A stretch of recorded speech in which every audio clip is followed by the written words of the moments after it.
Welcome to our Coach's Corner podcast. I'm your host, Eric, and I want to thank you for joining us as we turn up the heat by sharing our thoughts on health and fitness, along with some of our personal fitness experiences. Each episode, we'll be covering a wide variety of topics related to overall health and fitness with a no-fluff, real talk perspective.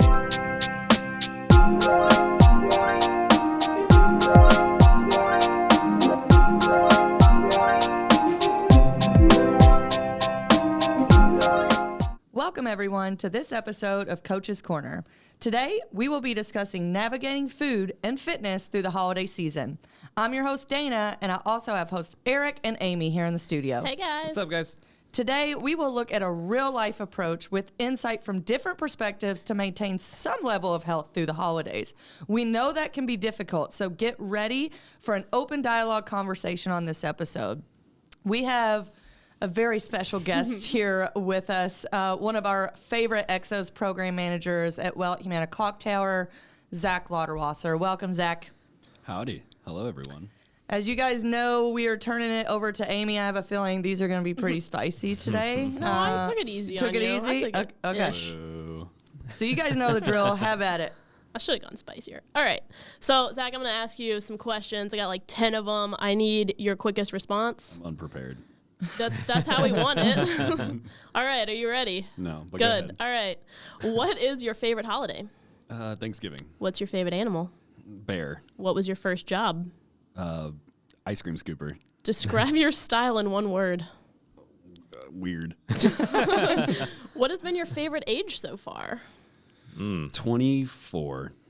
Why? 24, huh? Just a time of, new awakenings. You're leaving college. Life's kind of blossoming for the first time. It's something different. I don't know.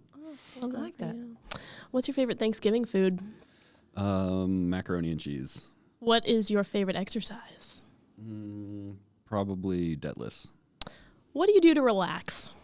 Play video games. What was the last trip you took? Washington. I went to Washington, the state. The state. Yeah. Beautiful. Last one. What is something that you're looking forward to the rest of the year? Spending time with family, for sure. I love the holidays. It's my favorite time of year. For that reason, eating a lot of food and, seeing people I love. So. And we'll break that down a Yeah, little bit more. we'll take a deep dive into that. We'll look at your approach to navigating the holiday season. Perfect segue. Yes, wonderful. And if you didn't know, Zach traveled to Washington alone, and I think that is stellar. So that's totally off topic, but once you said that, I'm like, I don't know if I could do that, but I think it's like awesome that you did that. It was a blast. I would recommend. I stayed in a tiny home, which was also nice, kind of like out in the forest up there. No, actually in someone's backyard. Okay. Super cool. Wow, we got to hear cool. that whole story It sometime. was something. Yeah, I it was love something. that. Yeah. So we're talking about staying healthy through the holidays, which like that can be really difficult for a lot of people. It can look different for a lot of people. So I think the first question we have to go back to is basically what we always do is go back to our title and say like, how do we even navigate staying health conscious throughout the holiday season? Like what should be, Zach, when you hear that, what is the thing that you think about immediately to stay like somewhat health conscious through the holidays? Me personally, or just kind of? Yeah, you personally. Okay. Yeah. I kind of take on the philosophy that I'm just going to kind of enjoy the things I want to enjoy around the holidays. I think something else I do is reset expectations for myself. Things get very busy around the holidays. So my workout plans that I maybe do the other, 8 months of the year aren't as realistic just because I'm going to be busier. I'm going to be seeing more people. So maybe my workouts drop down from 4 days a week to 3. But essentially just committing to something that I know I can actually do and make time for in my schedule. I think what you said is what it's getting to is like always having somewhat of a plan. And Yes. we talk about that over and over. We've talked about that with like work-life balance. We've talked about Almost every that with episode like we've had, lifting. It's all about like having a plan. I mean, to the point we even ask at one point, at what point does having a plan take the joy out of everything? But I think you have to understand like moderation from that aspect is if you want to go ham on Thanksgiving, like by all means, set yourself up a plan to go ham on Thanksgiving, but that doesn't mean like the holiday season is legitimately, I feel like almost Halloween. All the Yeah. way Yeah. to Starts with the trick or the New treat, the Year's, candy, and then we just carry it all in. which is coming up. We're right on holiday season, and it's like, what is your plan? What is your approach to it? And then, like, how can you enjoy but stay mindful? So, like, what is your for sure approach to the holiday season? Is you're gonna reduce your workouts. You're gonna hang out with friends socially to get some passion, and just fulfillment from that. How do you approach food? Food, yes, and this is probably one a lot of people wing, and I think that's where they get in trouble. But when it comes to food, I think it's important just to know exactly what you're going to do for Thanksgiving, Christmas, or Halloween even. So we have our Halloween candy. The wife and I have decided that will be thrown out the day after. We will not be. I can't do that. I don't like wasting stuff. I'm not a It big hurts candy my person, soul. so And it's that's fine too, right? I mean, it's like, again, what works for you, but we are okay with throwing away candy, so that's getting Will you tossed bring out. it in? Amy's like, you can give it to me. yeah. We will have a lot of candy left over, likely. I can bring it in, but and then like with Thanksgiving, I'm someone who does like to go ham on Thanksgiving. Sometimes Ham or turkey? both actually, both typically smoked turkey. But I have been known in the past to eat myself sick, which is a little gross, but The old meat sweats. yes, the meat sweats. But I try to in saying that I try to stay cognizant of my leftovers, right? So like I'll maybe eat leftovers the day after, maybe 2 days after, and then if it's not eaten after that, I'll throw it away again. Like opposite of Amy, I'm okay with, it sounds bad, but at some point it's almost like setting a boundary for yourself. Like, look, I know I'm throwing away food, but it's also for my health, right? So. And then same thing with Christmas. I enjoy a pretty big Christmas breakfast and dinner, and then that's it. There's no day after leftovers. So I think it's interesting because I think when people think about food and like navigating health through the holidays, their mind automatically goes to Thanksgiving. Like they think that's the end all be all, and it's like really actually what happens in between. But I wanna hear your all's approach to like Thanksgiving Day, because I think everyone can relate in some way or another because it's usually different for everybody. So Eric, we'll start with you. Yeah. What does like your Thanksgiving traditions look like, and what's your approach in regards to like health and fitness surrounding that? Yeah, this year's definitely going to be different for us. Started the whole macro plan this last December, probably because what happened through that holiday season. So prior to that, I was always, you'd walk past, you'd grab one. You'd walk past again, you'd grab another. And like Amy said before, like you have appetizers out there. So you're grabbing those, eating it, and grabbing those. Then you have your whole plate full, right? This year, my focus is going to be, all right, what's our protein? What's our carb? So you're taking But like a I'm real gonna try macro to stick approach to that. The problem is some of the stuff, like say it's like a broccoli salad or mac and cheese or sweet potato casserole, it still has a lot of butter, has a lot of other Yeah. things in it that may kill you. So I don't know about you do all, your but best. My Thanksgiving is like all one carb. It's like it's Yeah. not even. It's just See, like I'm big we're on the having meat carbs. too. I'm Okay. like, I would have a whole plate full of turkey and ham, and then not really many sides. I'm going for the dumplings, the stuffing, like have all dumplings? of that. Yes. I'm See, I don't like there. potatoes, so none of the potato stuff is for Oh me. my God, what? I do like I don't like dumplings, but- potatoes, but the dumplings, the broccoli casserole, the rolls, Yeah. all that. But I would say my approach is a little bit different. It's in the middle of Zach and Eric's. So I don't necessarily go ham per se because it is not my favorite style of food. And I'll say that up front. So I'm lucky in that regard. Like I can eat it once and I'm good. But I take a normal day's approach to Thanksgiving. So we actually have Thanksgiving later in the day. And I know this may not be the case for people that have to visit multiple places. Like I'm only going to one. Usually I'll work out in the morning, and we'll talk a little bit about that later. But from a food perspective, like I'll eat breakfast. I'll eat a normal breakfast. I will change to a lighter lunch that is more protein heavy, and it has like probably zero carbs. So it's really, really low carb. Normal breakfast. My lunch it's very minimal. It's small, but it's very protein based. So it may legitimately be like a protein shake, but I add 2 scoops of protein. So I get more protein on the front end. I eliminate my snacks for the day. So usually I eat like 4 times a day.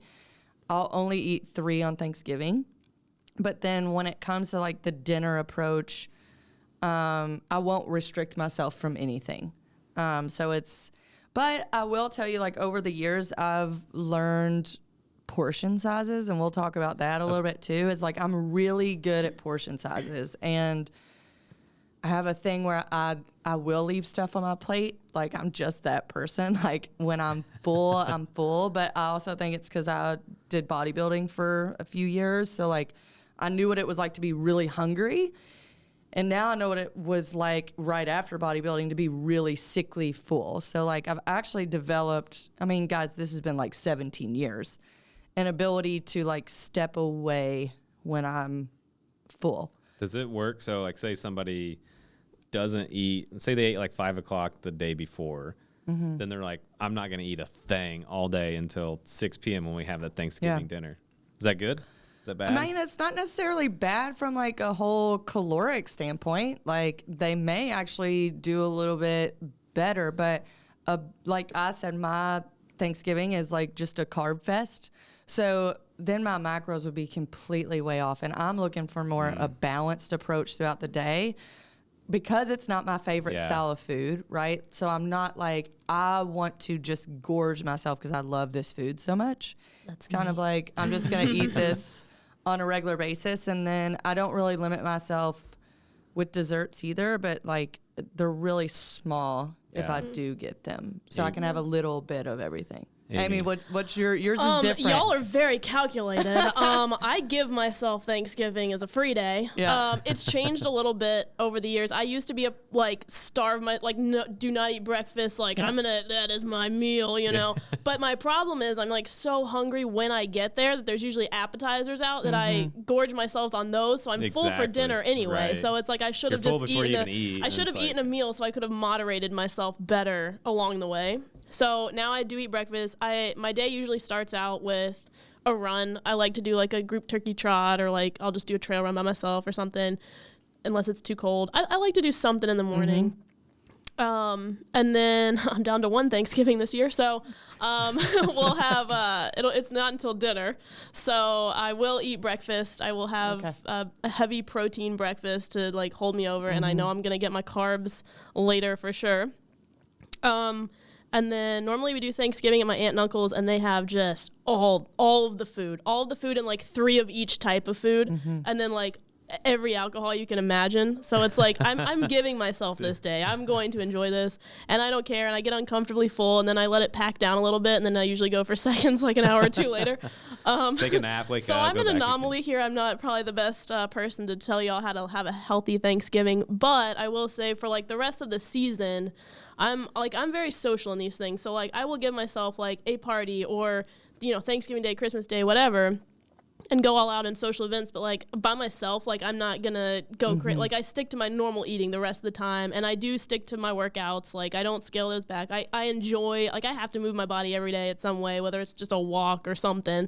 So I do stick to like the exercise parts of things, but I'll give myself those special days. Sure. Are you somebody who saves what they love the best last to eat on your plate? Or do I'm you going just, first. You're going first with it? Okay. Yeah, I kind of I pick around. I'm not like, you know, those people that have to have everything like segmented and can't touch. Like I'm like stirring everything in my mashed potatoes. Maybe just puts in a bowl. And like just the feed bag. You know, just get it, All put of it in. it. Yeah. So we talked. I do want to like spend majority of our time talking about that time between like Thanksgiving, Christmas, or whatever you may celebrate.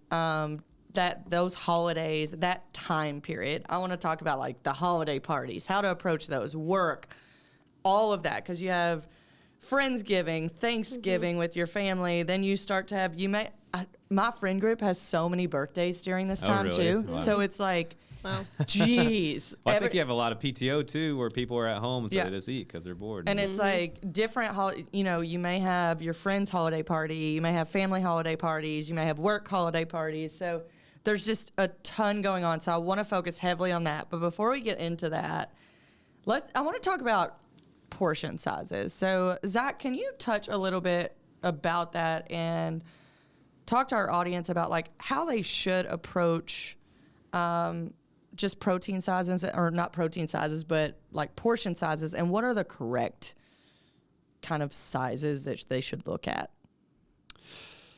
Portion sizes in terms of like how much they should be eating at a holiday meal or something?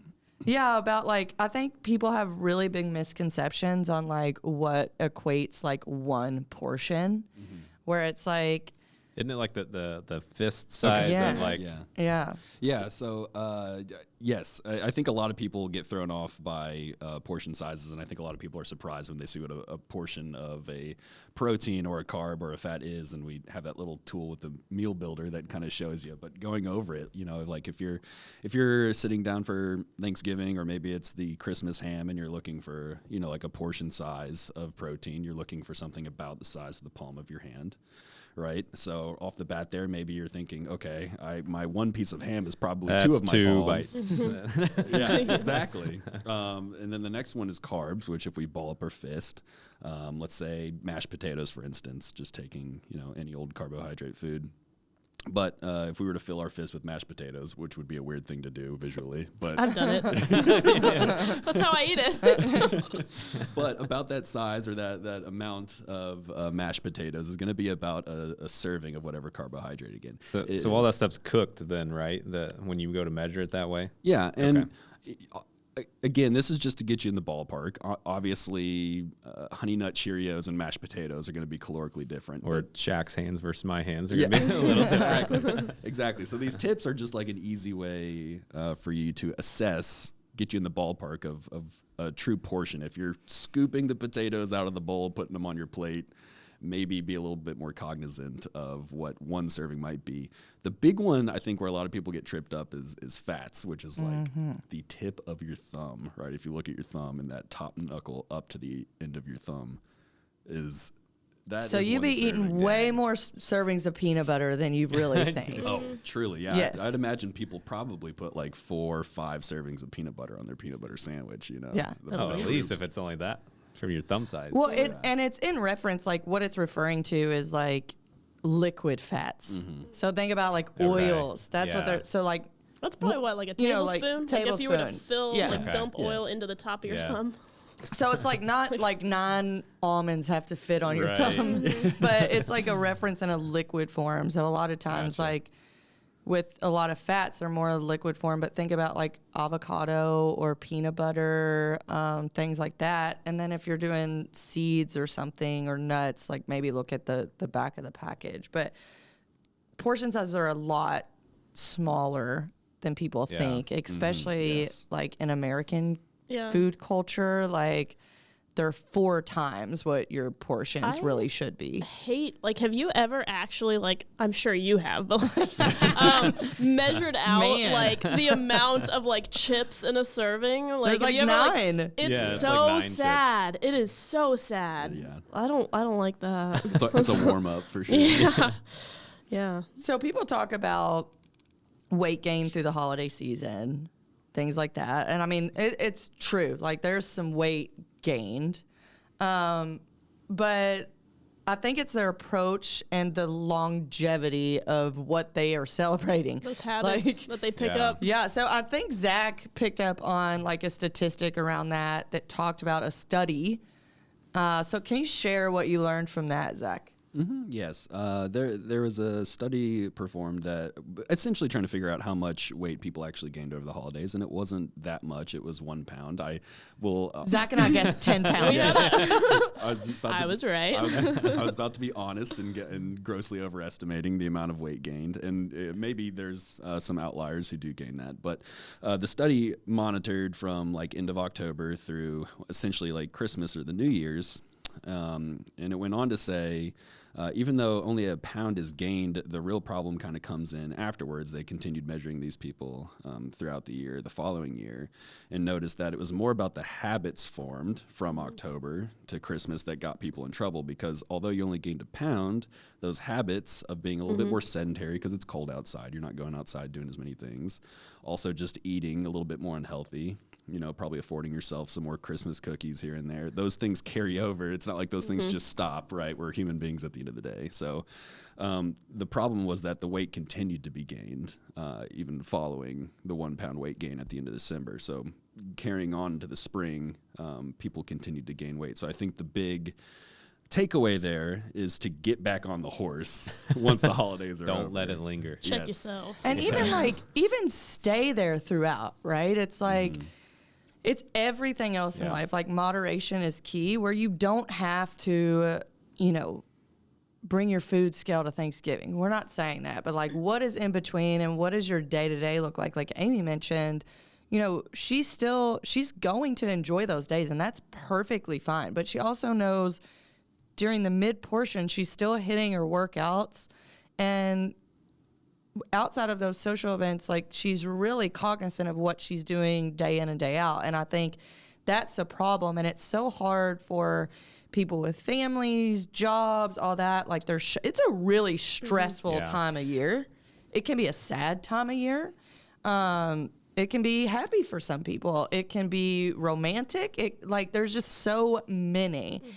And so many people are at far ends of the spectrum where it's like, I'm in love, I'm going to all these parties, it's great. Someone's super sad, depressed, they're going to all these parties. Like, there's really a balance in the middle is where you really need to look. I also think this time of year that dangerous phrase comes in. I'll start January 1. Yes. I'm just gonna, New Year's resolution.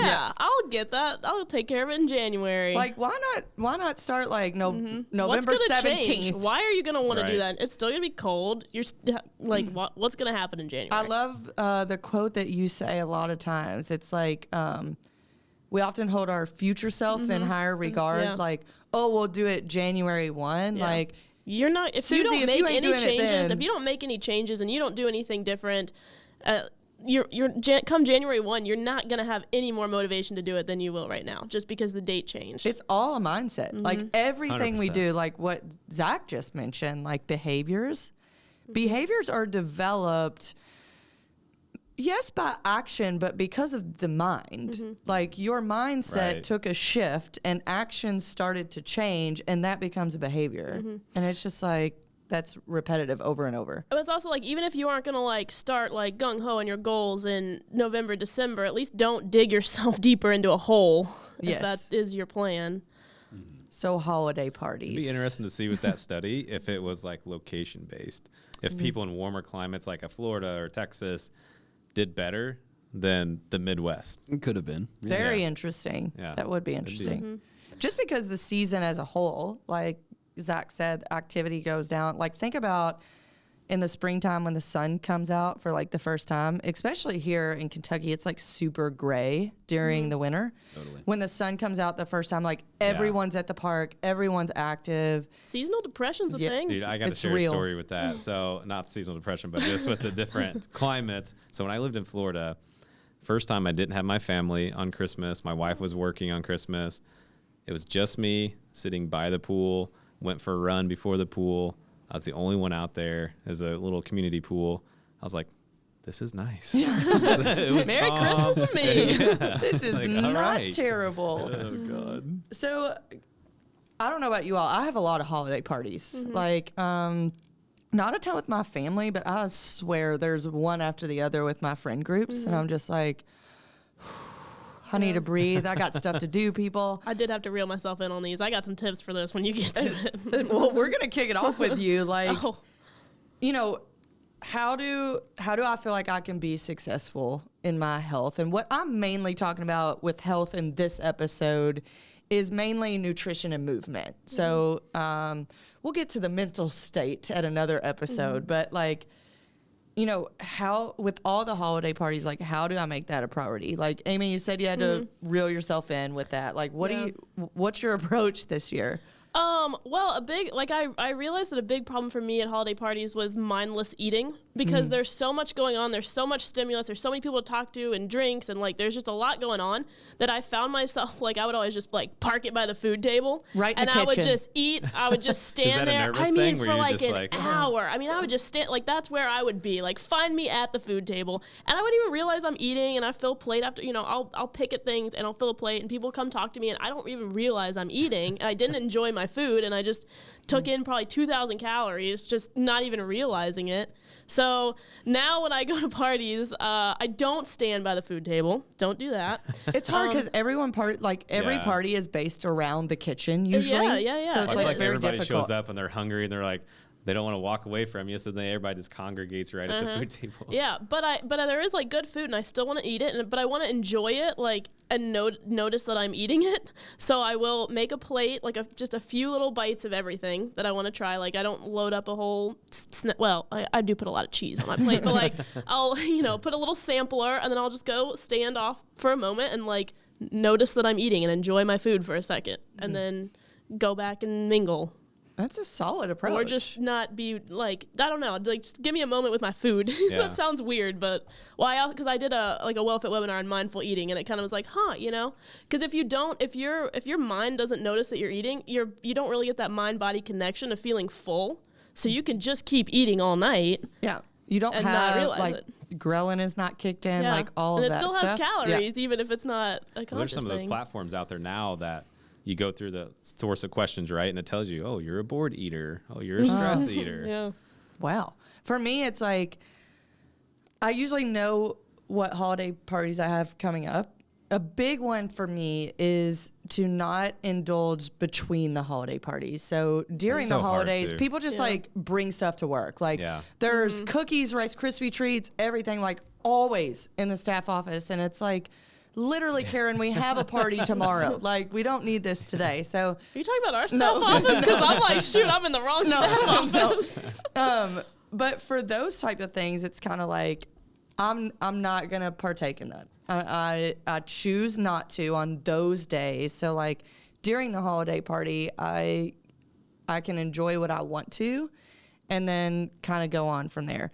I will choose sometimes like which holiday parties I'm maybe gonna go a little harder on than others. Like, so if I have multiple, if it's a Christmas party, if it's a friend's Christmas party and a work Christmas party, like maybe I only have one drink at the work Christmas party, I have no desserts, then maybe at the friend's Christmas party, I go a little bit harder. But like I really pick and choose where I want to put my time and how much I want to drink, as well as like, lucky for me, I'm not a big sweets person, so that really helps.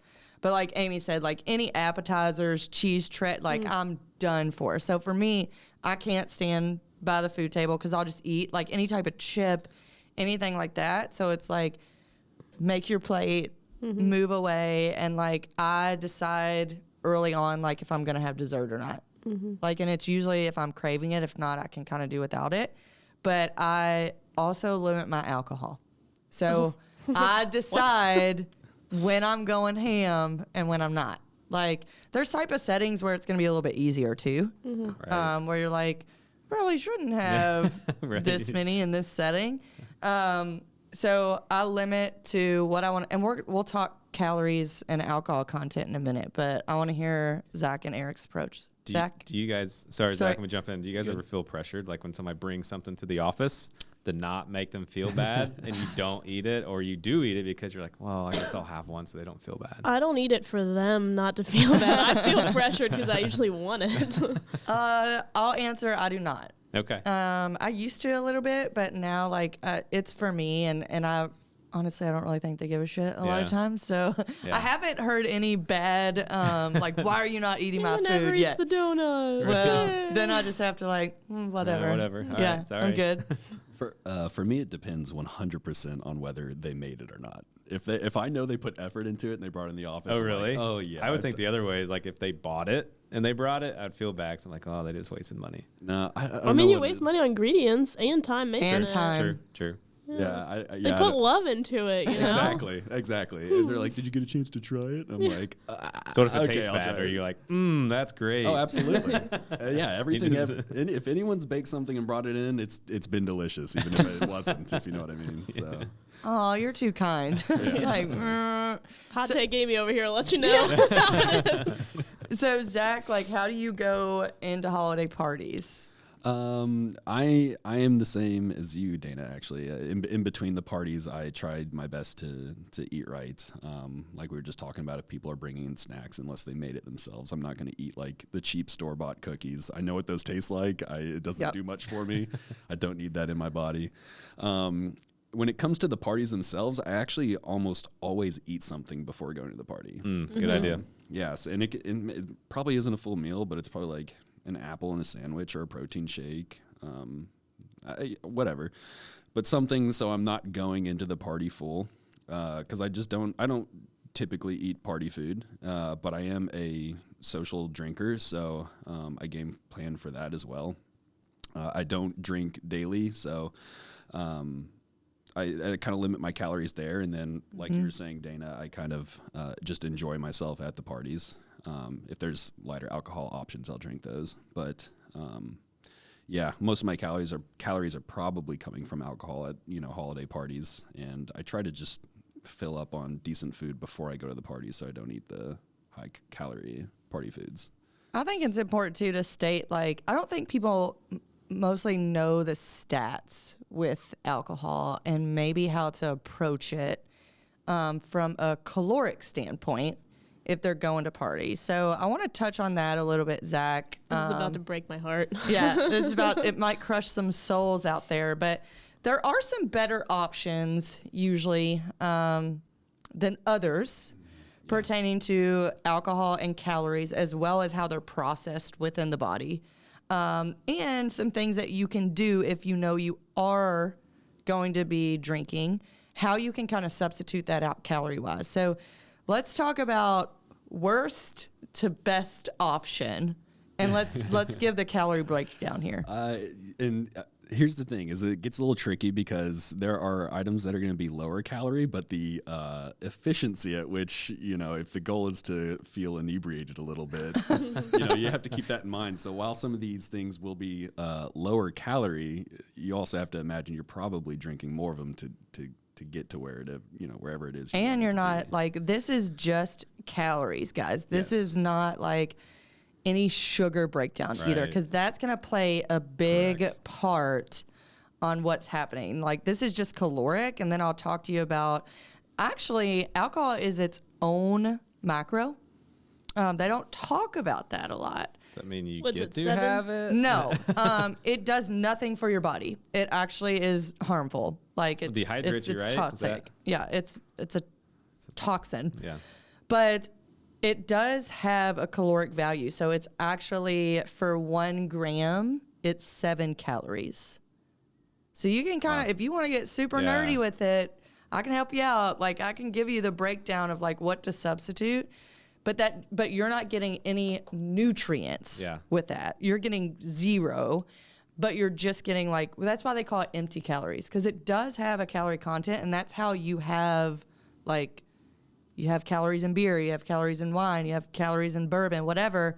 And that's why they're all different, because it's 1 gram is 7 calories. So, Zach, best, worst on your list, and then we'll break down some that may not work as great in the body.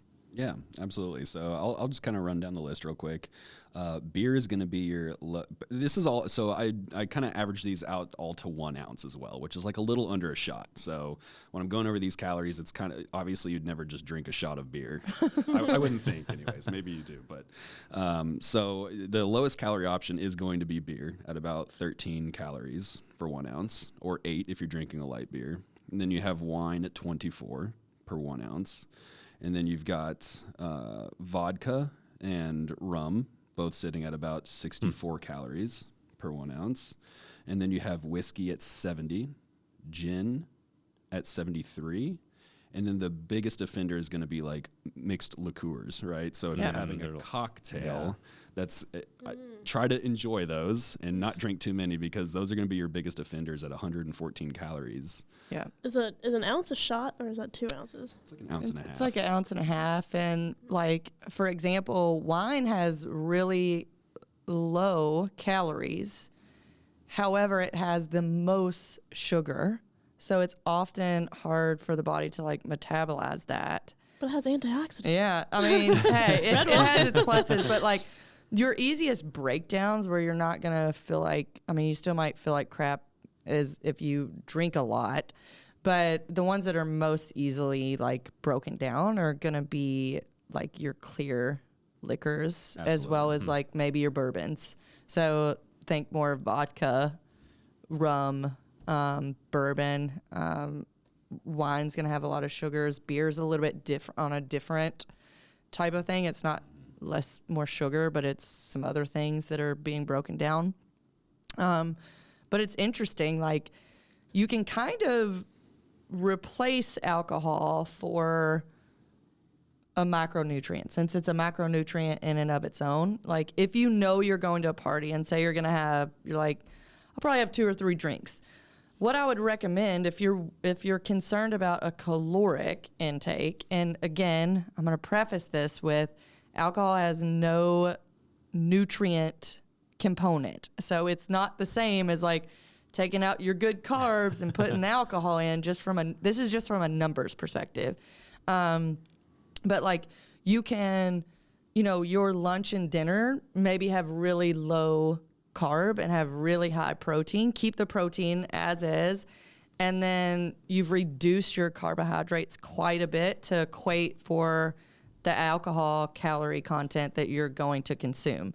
It can also be replaced with fat. Like if you want to take down your fats really low, you can use alcohol in place that, again, there's no nutritional value. So you're losing that nutritional value, but you may play safe with your numbers for a day or two where we're not like drastically, 3,000 calories over, our usual calories, because we did everything normal and then we just added alcohol on top of it. One thing I like to do, since I'm not a big sweets person either, although I can pound some cookies, but I usually have a drink or a cocktail, and that's my dessert. Mm-hmm. Yes. So it takes that out. You still get that sweet factor from whatever it is you like to drink, and it helps with the calories. Yeah, I think that's like a perspective shift a lot of people should kind of take on, is you should kind of treat some of your maybe especially like cocktails should be viewed as like a treat or a dessert and not just its own category. This is just my drink. Drink calories don't exist, Limit yourself to 1 espresso martini, people. I know it's so tough. Amy's don't you dare look at me and say that. Amy's been so quiet during this portion. Let's shift to movement though, because I think that's a little bit where people fall short. Like they get on this train of I'm gonna do whatever I want food wise, and then also like what happens is movement drastically declines. And it's like both go downhill. So like what would you recommend to increase your movement throughout the holiday season, or withstand like what you were doing? I know, Zach, your approach is kind of, it's going to be reduced, but how do you feel like you stay consistent? And I'll explain that a little bit further. It's a bit of a head game, because the problem is if I were to keep my 4 workouts, then, and I'm kind of setting myself up for failure, and let's say 2 weeks in a row I miss my 4th one. Okay, well in my head I'm starting that downward spiral of like, oh well, I'm falling off, right? And then what is the natural inclination for most humans? Quit. Yeah, exactly. Just give up, pack it all in. Exactly. So I think that's why it's important. Like I am reducing my number of workouts so that I stay consistent and do more than I would if I tried to keep up those 4 and failed to do 4 and then, got down on myself and just said, well, I'll just pick it up, next week, turns into 2 weeks, turns into New Year's, turns into spring, right? Yeah. 100%. So that's kind of the explanation for that tip of like, sometimes it's better to do less and make sure you actually do what you say you're going to do, and then that way you stay consistent. And then the other thing is like have a game plan for when the weather gets cold. If you know you're not someone who can get up at 6 a.m. the cold weather. Yeah, in the winter and get out into the cold and go to the gym, then don't tell yourself you're going to do it. Just keep it real. Just keep it real. And if that means you can only squeeze in a 30-minute workout on your lunch break because you don't have the hour and a half that you would if you went at 6 a.m., then that's okay, but at least you're doing it, right? The 30 minutes is better than hitting the snooze and being like, nope, and not doing it at all. Yeah. Exactly. So it's about just being honest with yourself, I think, and setting real expectations for the holiday season. Yeah, my thing for consistency, I do like to do something every day, but I probably won't stick to my like gym workouts as much, but I will do something every day. So like if I'm supposed to go out for a run and it's freezing cold and I just like can't put on like the running clothes and like get started because it's cold and miserable, like I'll get fully dressed and I'll go for a walk. Maybe that'll turn into a jog and a run, but like at least I'm doing something for my activity every day. I think that's a good approach too. And like with everything that we have available to us at home now with like at home workouts, find something on Instagram, like 10 minutes. Look, do a YouTube follow thing. us, like pick it up and like do a body weight 25-minute workout. Like, let me tell you, that will like, that's one gonna increase your endorphins, which we talk about. It's gonna make you happier during a somewhat kind of gloomy season. Sometimes when if you're in the Midwest and it's no sunshine. Also, it's going to keep your movement up and like being realistic as to a lot of people, look, we got to shop for presents and if you have little kids, like God bless your soul. It's like, when are you going to do all that? And it's like setting the right expectation of, okay, I'm doing 3 days a week and these are the days that I'm doing it. If it fails, have one backup plan. Like if I don't get Wednesday, I'll make up for it Friday at lunch, something like that. But at least you have something like somewhat mapped out to like, I plan on doing this. It's still holding yourself accountable. I also feel like on the days that I move, I'm more conscious with my eating too. So like Thanksgiving Day, if I'll go for a run in the morning. So yeah, that's not gonna like negate my calorie gain later. I'll maybe burn 300 calories if I run a 5K.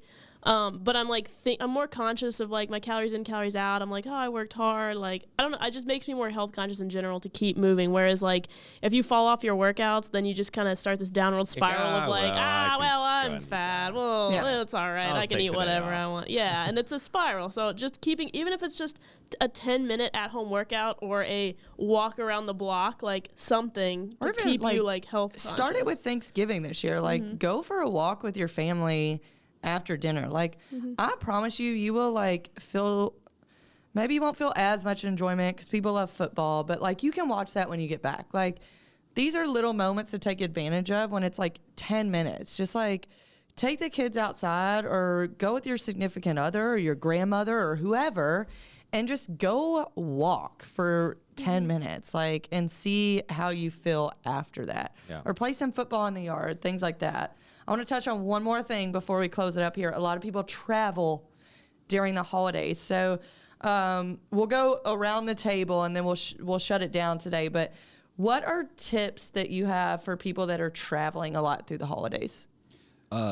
First thing is when you get out of the car, stretch. Like just get up, just be standing for a second. I do it kind of naturally. After I've been sitting for like 2 hours, I get antsy. Things just start to I ache. have to stand up. Exactly. So getting up out of the car, just saying like, "Hey, guys, I'll meet you inside in like 5 minutes." You know, I've done that with my family before. Like, don't feel rushed to get in and start saying hello to people. Just take a second, stretch, maybe hike the knees up, do some jumping jacks, whatever it might be. And then the other thing is once you get in, don't just plop back down on the couch. You know, like spend maybe an hour just like standing, walking around, talking to family. Because you kind of just have to squeeze it in. You know, obviously you're not going to get a full workout in at grandma's house. Maybe you can in the morning before you go. But if you're someone who, you know, wakes up Christmas Day, eats breakfast, does presents or whatever the tradition is, and then you immediately got to get in the car and ship off to Cincinnati or Indianapolis, and, you know, you just take care of your body. The lowest hanging fruit is get your blood flowing, right? Even if it's not a full workout, make sure the cardiovascular system Does that include stress pumping. from the family? Well, yes. That'll happen. already be high. You need those endorphins. Yeah. And then the other one is just like take your muscles through a full range of motion so you don't get stiff and, So, yeah.